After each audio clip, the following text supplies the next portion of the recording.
آیا تھا کہ جو بندہ گھر میں یہ نیت کرے اللہ مجھے گھر دے دے،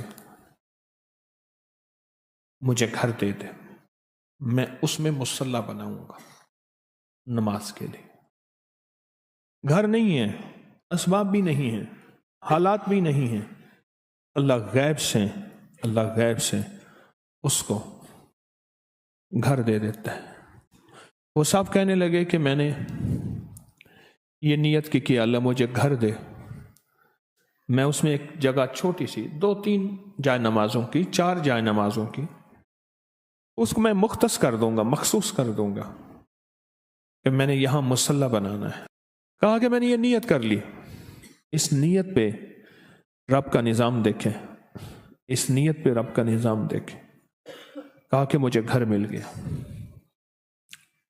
پھر ایک عجیب بات اور کہی، یہ کہا کہ میں نے آپ سے درس میں سنا تھا کہ یا اللہ مجھے گھر دے، میں مہمانوں کی نیت کرتا ہوں، مجھے گھر دے، مہمانوں کی نیت کرتا ہوں۔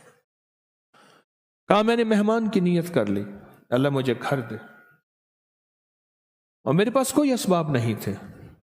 مہمان کی نیت کرتے دعا کرتے رہا، کرتا رہا، اعمال کرتا رہا، اللہ سے مانگتا رہا، اور اللہ پاک نے پھر ایک اور گھر دے دیا۔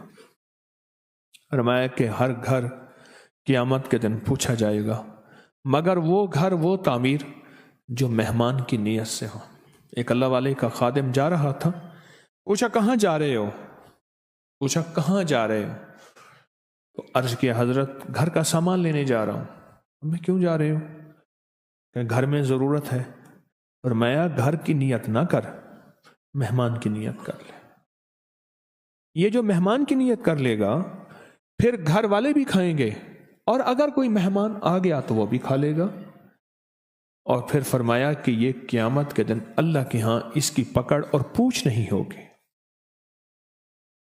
پھر ایک اور نے ایک بات بتائی، میں یہ چھوٹے چھوٹے عطا کے بہانے بتا رہا ہوں اس کریم کے، اس کے دینے کے بہانے ہیں کہ بندہ ایسے تھوڑی سی نیت کر لے، تھوڑا سا خیال کر لے، تھوڑا سا گمان کر لے، تھوڑی سی نیت کر لے۔ اب ایک اور سن لیں۔ کہا کہ میں نے وضو کی دعا پڑھی، اللہم اغفر لی ذنبی ووسع لی فی داری وبارک لی فی رزقی، بس یہ دعا پڑھ لی، اور اس دعا کو پڑھتا رہا۔ اللہ پاک نے غیب کے خزانے سے مجھے وسیع گھر عطا فرمایا۔ اس شہنشاہ کے دینے کے بہانے ہیں، تو جب وہ دینے پہ تیار ہے تو ان چھوٹی چھوٹی چیزوں کے ذریعے اس کریم کی رحمت کو متوجہ کریں، اس کریم کے فضل کو متوجہ کریں، اور اس کے کرم کو متوجہ کریں۔